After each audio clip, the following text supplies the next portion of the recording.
அதனால இது பண்ண முடியாது. அதாவது முஸ்லீம் மதத்தில் உள்ள பெரிய குற்றச்சாட்டு என்னன்னா, முஸ்லீம்கள் அவர்களுடைய தனிப்பட்ட விஷயத்துலதான் அவங்க கடைபிடிக்கிறாங்க தவிர பொது வாழ்க்கையில அவங்க எந்த விதத்திலையும் சரியா நடந்துக்கிறாத மாதிரி ஒரு குற்றச்சாட்டு. எப்படி என்றா, நபி நாயகம் தோன்ற போதித்த நாடான சவுதி அரேபியாலேயே இப்போது முழுமையா இஸ்லாம் கடைபிடிக்குதான்றது தெரியல. ஏன்னா எல்லா நாடுகள்ல எல்லாராலும் குற்றம் சொல்லக்கூடிய தீவிரவாதம் ஜிகாத்னு சொல்லிட்டு பேர்ல அவங்க ஒத்த நாட்டுல இன்னொரு நாட்டுல சண்டை போடலாம் சொல்லிட்டு, அதுக்கு எந்த ஆதாரம்? யார் வேணாலும் ஜிகாத் தொடுக்கலாமா? இல்ல ஃபத்வா வழங்குறாங்க. ஒரு அமைப்பு 1000 அமைப்பு இந்தியாவில் இருக்குன்னா ஒரு அமைப்பு நான் மொட்டை அடிச்சதுக்காக ஃபத்வா கொடுக்குறேன்னு சொல்றாங்க. யாருக்கு? சப்னா ஆஸ்மிக்கு. அப்படி இருக்கும்போது யார் வேணா குறை சொல்றாங்க. அப்ப அரசாங்கம் எதுக்கு? நீங்களே எல்லாமே போடலாமே. ஒவ்வொருத்தரமா அரசாங்கத்துக்கு கட்டுப்பட்டு நடக்கிறது தானே. உங்க அமைப்புகள் எல்லாம் சேர்ந்து நான் ஜிகாத் தொடுக்கிறேன், நான் ஃபத்வா கொடுக்குறேன்னா அது எந்த விதத்துல நியாயம்? இது ஏன் தட்டி கெடுக்க மாட்டீங்க? உங்க அமைப்புகள் எல்லாம் இது தப்பா இருந்ததுன்னா இது தவறுன்னு சுட்டி காட்ட மாட்டேங்குது. அதே நேரத்துல தனிப்பட்ட முறையில தாடி வளர்க்கணும், இவன் 5 வேளை தொழுகணும், தானம் பண்ணணும், ஜகாத் கொடுக்கணும், இதுக்கு மட்டும் கரெக்டா செய்றீங்க. ஆனா அதே நேரத்துல ஊழல் புரியக்கூடாது, மத்தவங்களை தடுக்கூடாது. இந்த மாதிரி பொதுப்படைய விஷயத்துல முஸ்லீம்கள் அந்த அளவுக்கு ஒற்றுமையா இருப்பது இல்லையே. அதை பத்தி எனக்கு ஆன்சர் தேவை. முஸ்லீம்கள் தனிப்பட்ட வாழ்க்கையில ஒழுங்கா நடக்கிறது இல்ல, அவங்க தொழுகை இதெல்லாம் கரெக்டா நடந்துக்கிறாங்க, இந்த கொடுக்கறது வாங்குறதுலாம் ஒழுங்கா நடக்கிறது இல்லங்கிறாரு. அது நான் அதுல உடன்படலை. ஏன்னு கேளுங்களேன், எல்லா சமுதாயத்திலும் இருக்கிற மாதிரி தான் எல்லாம் இங்கே இருக்கு. அப்படித்தான் சொல்லணும், கூடுதலா சொல்லல. எல்லா சமுதாயத்திலும் எப்படி மனிதாபிமானம் குறைஞ்சு போச்சோ அப்படி முஸ்லீம்கள்ட்டையும் குறைஞ்சிருக்கு. எல்லா சமுதாயத்திலும் தான தர்மம் எப்படி குறைஞ்சிருக்குதோ அப்படி முஸ்லீம்கிட்டையும் குறைஞ்சிருக்கு. எல்லா சமுதாயத்திலும் எப்படி வியாபாரத்துல விற்கிறதுல வாங்குறதுல நேர்மை இல்லையோ அப்படி முஸ்லீம்கிட்ட இருக்குன்னு ஒத்துக்கிறேன். எல்லாரும் சுத்தமா இருக்கிறாங்க, இவன் மட்டும் இப்படி இருக்கிறாங்க ஒத்துக்க முடியாது. ஆனால் முஸ்லீம் இப்படி இருக்கக்கூடாது மற்றவர்களை விட. அதை அவர் சொன்னதுக்காக வேண்டி முஸ்லீம்களுக்கு அறிவுரை சொல்ல வேண்டியிருக்கு. என்ன அறிவுரை சொல்றோம்? ஒவ்வொரு மார்க்கத்திலையும் மதத்திலையும் பாவங்களை கடவுள் எல்லாத்தையும் மன்னிச்சிருவாருன்னு சொல்லுவாங்க. கடவுள் இருக்காருல்ல, கடவுளே இந்த அழுதம்னா எல்லாத்தையும் மன்னிச்சிருவாருமாங்க. இஸ்லாம் தான் பாவத்தை ரெண்டா பிரிக்குது. எப்படி ரெண்டா பிரிக்குது? ஒன்னு கடவுளுக்கு மனிதன் செய்கிற பாவங்கள், இன்னொன்று மனிதனுக்கு மனிதன் செய்கிற பாவங்கள். கடவுள் எதை மன்னிப்பார்னு கேட்டா, கடவுளுக்கு செய்யற பாவத்தான் கடவுள் மன்னிப்பார். ஒரு மனிதர் தொழவில்லை, தொழுகை நடத்தல, கடவுளே நான் தொழுகல போடான்றார், இனிமே ஒழுங்கா நடந்துக்கின்றார். நோன்பு நோக்கிறார், நோன்பு நோக்கல, கடவுளே நான் நோன்பு நோக்கல போடான்றார். கடவுளே நான் வீட்டுல 1000 ரூபாய் திருடிட்டேன் போடாங்க மாட்டாரு. இது மனுஷ உரிமை. மனிதனுக்கு செய்யற தப்பை மனிதன் மன்னிக்காத வரை கடவுள் மன்னிக்க மாட்டான் என்பது இஸ்லாத்துடைய முக்கியமான அடிப்படை. விளங்கிக்கணும். ஒரு மனிதனுக்கு ஒரு ஜான் இடத்தை நான் அபகரிச்சேன்னு சொன்னா அதை திருப்பி கொடுக்காத வரைக்கும் நீ பள்ளிவாசலை கெதிட்டு கிடந்தாலும் சரி, ஜெபமாலையை உருட்டிக்கிட்டு இருந்தாலும் சரி, கடவுளேண்டு ஒண்ணு அர்ப்பணிச்சுக்கிட்டாலும் சரி, நீ நரகத்துக்கு தான் போவ, மோட்சம் கிடையாது. அப்படி சொல்லக்கூடிய மார்க்கம்.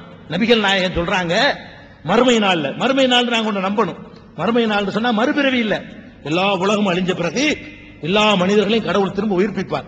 ஆதாமில இருந்து உலகம் அழிகிற காலம் வரைக்கும் யாரெல்லாம் வந்தாங்களோ, இன்னைக்கு 600 கோடி இருக்கிறான். ஆதாமில இருந்து பார்த்தா எத்தனையோ 5000 10,000 கோடி போயிரும். இன்னும் அழிகிற காலம் வரைக்கும் எவ்வளவு வருமோ அத்தனை 1000 கோடி மக்களையும் கடவுள் உயிர்ப்பித்து நன்மை தீமைகளை விசாரிப்பார். அந்த விசாரணை எப்படி இருக்கும் நபிகள் நாயகம் சொல்லி காட்டுறாங்க. எப்படி சொல்றாங்க? கடவுளிடத்துல ஒருவர் வருவார், நிப்பா எந்திரிப்பாரு, அவர் விசாரிக்க நிப்பார். அவர் சொல்வார், என்னப்பா பண்ண? கடவுளுக்கு எல்லாம் தெரியும், தெரிஞ்சுக்கிட்டு தான் கேட்பாரு. எல்லாரும் மக்களுக்கு தெரியறதுக்காக சபையில நீ என்ன பண்ண?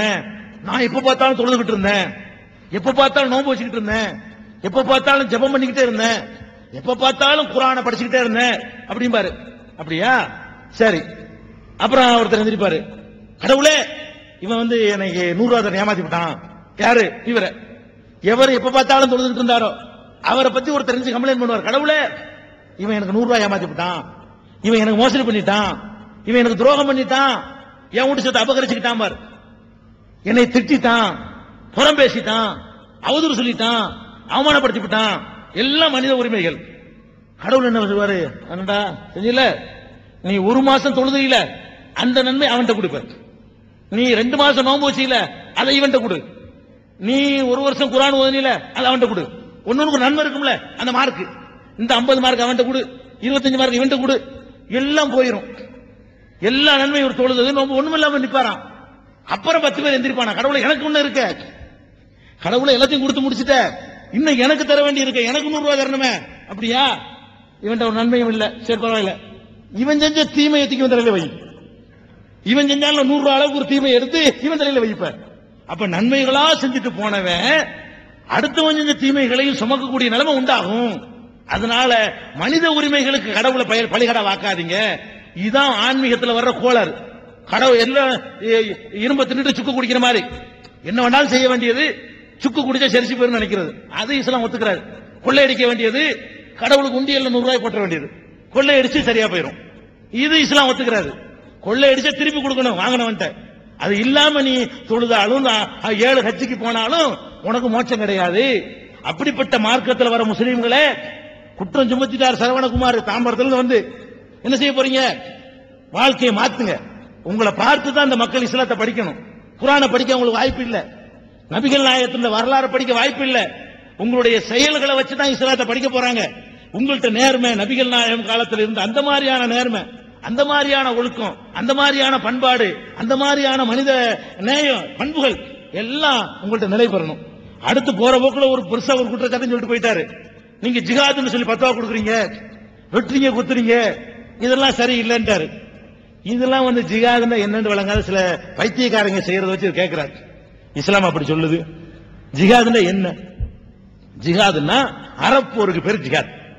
செய்யற காரியம் ஒரு நல்ல காரியத்திற்காக நம்மை நாமே அர்ப்பணிப்பதற்கு பேர் ஜிஹாத். இந்துவும் முஸ்லீமும் அடிச்சுக்கிற சண்டைக்கு பேரு ஜிஹாது இல்ல. முஸ்லீமும் கிறிஸ்தவன் அடிச்சுக்கிற சண்டைக்கு பேரு ஜிஹாது இல்ல. ஒரு நியாயத்திற்காக நடத்துற போராட்டத்துக்கு பேரு ஜிஹாத். எப்படி ஜிஹாது? நபிகள் நாயகன் சொல்றாங்க, ஒருத்தன் பொண்டாட்டியோட போயிட்டு இருக்கான். ஒருத்தன் அவன் முஸ்லீமா இருக்கட்டும் எவனாவும் இருக்கட்டும் பொண்டாட்டியோட போயிட்டு இருக்கான். பொண்டாட்டியை வந்து 4 பேர் கைப்பிடிச்சு இழுக்கிறான். நீ என்ன பண்ணணும்னு இஸ்லாம் சொல்லுதுன்னு கேட்டா, நொறுக்கி ஃபைட் பண்ணி சாவு, அது வீர மரணம். அதான் ஜிஹாத். ஜிஹாத்னா என்ன? பொம்பளைய கையை பிடிச்சிருக்கான்னு பாத்துக்கிட்டு போனீங்கன்னா புருஷங்காரன் அடிக்கணும். அவன் கோழையா இருந்தானா நீங்க வெளியில போறவங்க பாத்துட்டு இருக்கீங்க, என்னடா செய்யறாங்க? இப்படி 4 பேர் இறங்கி இருந்தா இந்த மாதிரி ரோட்ல கைப்பிடிப்பானா? கேஸ் போட்டு நிப்பாட்டிட முடியுமா? பொம்பளைய வந்து யூடிசிங் பண்றான், சட்டையை பிடிச்சு 4 ஆம்பளை இருக்கிறானா? இருக்க மாட்டாங்கிறான். என்னடா என்னடா நினைச்சிட்டு இருக்கிற? அப்படி கேட்கணும். பயப்படுறான், என்ன ஆகுமோ, 10 மாணவர்கள் சேர்ந்துருவாங்களோ, நம்ம அடிச்சிருவாங்களோ, அடிச்சிட்டு போறானே, சாவு, நல்லதுக்கு சாவு. இஸ்லாம் அப்படி சொல்லுது. இது யாருக்கு சொல்லுது? அக்கிரமத்துக்கு எதிராக போராடுமாறு எல்லா மக்களுக்கும் சொல்லுது. அஃதலுல் ஜிஹாதி கலிமத்து ஹக்கின் இந்த சுல்தானின் ஜாயிரின். அக்கிரமக்கார அரசனுக்கு முன்னால் சத்தியத்தை எடுத்துச் சொல்வதுதான் சிறந்த ஜிஹாத். ஜிஹாதுக்கு இங்க ஆயுதம் வரல, கத்தி வரல, ரத்தம் வரல, எது ஜிஹாதுங்கிறாங்கன்னு பாருங்க. நபிகள் நாயகம் சொல்றாங்க, ஜிஹாதில் சிறந்த ஜிஹாத் எது தெரியுமா? ஒரு அநியாயக்கார அரசன் முன்னாடி போய் நெல்லு நெஞ்சு நிமிர்த்துக்கிட்டு, டேய் நீ சொல்ற தப்புடா சொல்லு, அந்த தைரியம் உனக்கு இருந்தா நீ பண்ண ஜிஹாத் அப்படின்னு சொல்லுது. மன் குத்தில தூண மாளிகி பகுவ ஷஹீத். தன்னுடைய சொத்தை காக்கிற போராட்டத்தில் ஒருத்தன் கொல்லப்பட்டால் அவன் ஷஹீத், உயிர் தியாகி. ஷஹீத்னா உயிர் தியாகி. தன்னுடைய மானத்தை காக்கிற போராட்டத்தில் கொல்லப்பட்டால் அவன் உயிர் தியாகி. நீ பார்த்துக்கிட்டு இருக்கிறோம், ஒரு பஸ்ல 60 பாசஞ்சர் போறான், 30 40 ஆம்பளை 20 பொம்பளை, 60 பாசஞ்சரை 2 பேர் மிரட்டுறான். இந்த கதவுல ஒருத்தன் ஏறான், அங்க ஒருத்தன் ஏறான், கத்தி வச்சுக்கிட்டு, டாய் எல்லாம் கைத்து கூடாது. 50 பேர் தூக்குறான், புட்டிச்சு இறுக்கி செத்தாலும் பரவாயில்லை, 2 பேர் போக மாட்டாங்களா பாத்தீங்களா? எல்லாத்தையும் கலட்டி நான் கணக்கு அம்புட்டையும் பொம்பளை எல்லாம் கலட்ட விட்டு, பெட்டியெல்லாம் திறக்க விட்டு, வருஷம் எல்லாம் வாங்கிட்டு 2 போக்கிரிகளுக்கு 60 நல்லவன் பயப்படுறான். எப்படி உருப்பட நாடு? இஸ்லாம் சொல்லுது, ஃபைட் பண்ணு. கத்தி எடுத்துட்டு வர்றானா, இடிச்சு உரை இருக்கு, செத்தாலும் பரவாயில்லை. 2 பேர் இப்படி செஞ்சா, அடே நுழைஞ்சு கை எடுத்து எவனா 2 பேர் இருப்பான், எவனாவது திருப்பி தாக்குவான் இருக்கணும். 60 பேரும் அப்படி பொம்மையா தானே உட்கார்ந்து இருக்கிறான், கையை கட்டிக்கிட்டு. அவனை விட திடகாத்திரமா இருக்கிறான், அவனை விட வலிமையா இருக்கிறான். அவன் எப்படி இருக்கிறான்? யாரு? கத்தி கொண்டு வர்றவன். இவன் ஒரு குத்து விட்டா போயிருவான், பயம், கீரல் விழக்கூடாது, ஒரு சொட்டு ரத்தம் வந்துடக்கூடாது, ரூபா பணம் போயிட்டு போகுது. அவன் வீட்டு நகை தானே, அவன் மட்டும் அடித்தானே பிடிக்கிறான். எனக்கு என்ன இதானங்க நாட்டன் சீரழிச்சுக்கிட்டு இருக்குது. ஓடுற ரயில்ல கற்பழிக்கிறாங்கிறான், ஓடுற பஸ்ல பாஞ்சு அடிக்கிறாங்க, பஸ்ல ஏறி வெட்டிட்டு போறான், கோர்த்து கொண்டு போனவன கோர்த்து கொண்டு போறான். நேத்து முந்த நாள் அதுல ஏறி பஸ்ஸுக்குள்ள ஏறி 16 டிக்கெட் வாங்கிட்டு சரமாரியா வெட்டி தள்ளி போயிட்டான். என்ன காரணம்? தைரியம் எங்க இருந்து வருது? அக்கிரமத்தை எதிர்க்கிற மனப்பான்மை மக்களுக்கு இருக்கணும். இத நபிகள் நாயகம் ரொம்ப வலியுறுத்துறாங்க. அக்கிரமத்தை எதிர்க்கிறது முஸ்லீம் இந்து பார்க்க கூடாது. இன்னும் சொல்ல போனால் நம்ம பார்க்கிறோம், முஸ்லீம்களுக்கு சொல்ல வேண்டியிருக்கு. ஒரு அப்துல் காதர்,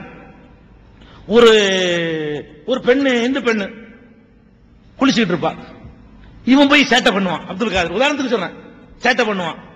அவங்க 2 போட்டு போட்டுருவாங்க. இவன் ஒடியா என்ன அடிச்சுட்டான், என்னை ராமசாமி அடிச்சுட்டான், இவன் எல்லாம் ஒடியாடுறது. என்ன பண்ணணும் முஸ்லீமு? என்னத்துக்கிட்ட அடிச்சான்?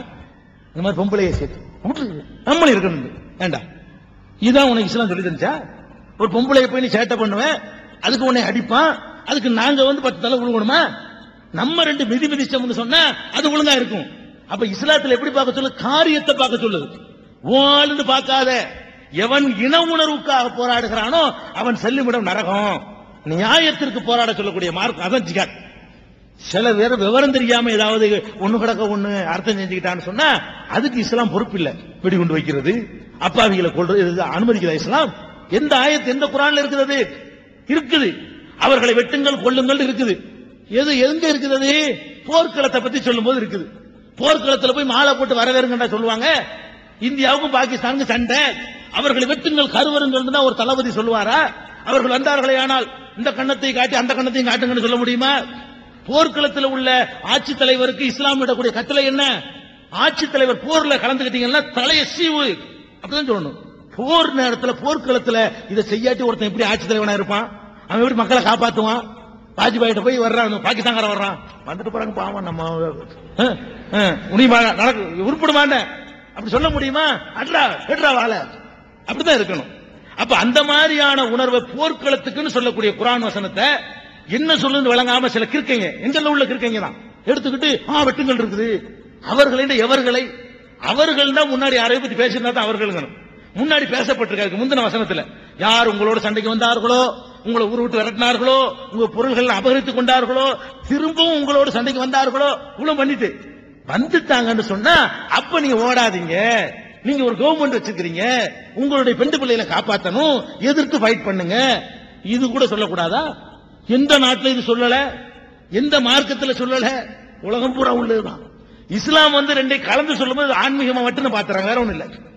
இஸ்லாமிய சட்டங்கள் பூராவுமே கவர்மெண்ட் செய்ய வேண்டியவைகள். இந்த வெட்டுறது கொள்றது, திருடனா கையை வெட்டுன்னு இருக்குது. ஒரு திருடனை பிடிச்சி கையை வெட்டுவீங்களா? கவர்மெண்ட் செய்யணும். அதே மாதிரி தான் போர் என்பது தனி நபர் செய்யறது இல்ல, கவர்மெண்ட் செய்யணும். கவர்மெண்ட் தன்னுடைய மக்களை காப்பாற்றணும். அதுதான் ஜிஹாதை தவிர சில பேர் தப்பா செய்யறாங்கன்னு அதுக்கு நாங்க பொறுப்பு இல்ல, இஸ்லாம் பொறுப்பு இல்ல. அவர்களுக்கு நாங்கள் சொல்லலையான்னு கேட்கிறாரு. சொல்லி இருக்கிறோம். சொல்றதுனாலதான் எனக்கு போட்டிருக்காங்க பாதுகாப்பு. எனக்கு பாதுகாப்பு எதுக்கு? அதை சொல்றதுனாலதான் அதை நான் சொல்லிக்கிட்டு இருக்கிறோம். இவங்க அதுக்கு என்ன இஸ்லாமிய பாக்குறான், அதுக்கு நான் என்ன பண்றது? அவனுக்கு விளங்கல. இருந்தாலும் சொல்லி மக்களை ஒரு அளவுக்கு ஒரு நல்ல ஒரு மாற்றத்தை கொண்டு வந்துட்டு இருக்கிறோம். இனிமேல் அது மாதிரி நடக்காது. இன்னும் அதுக்காக எங்களை முழுசு அர்ப்பணிக்க தயாரா இருக்கிறோம். அந்த உறுதிமொழி உங்களுக்கு தர்றோம்.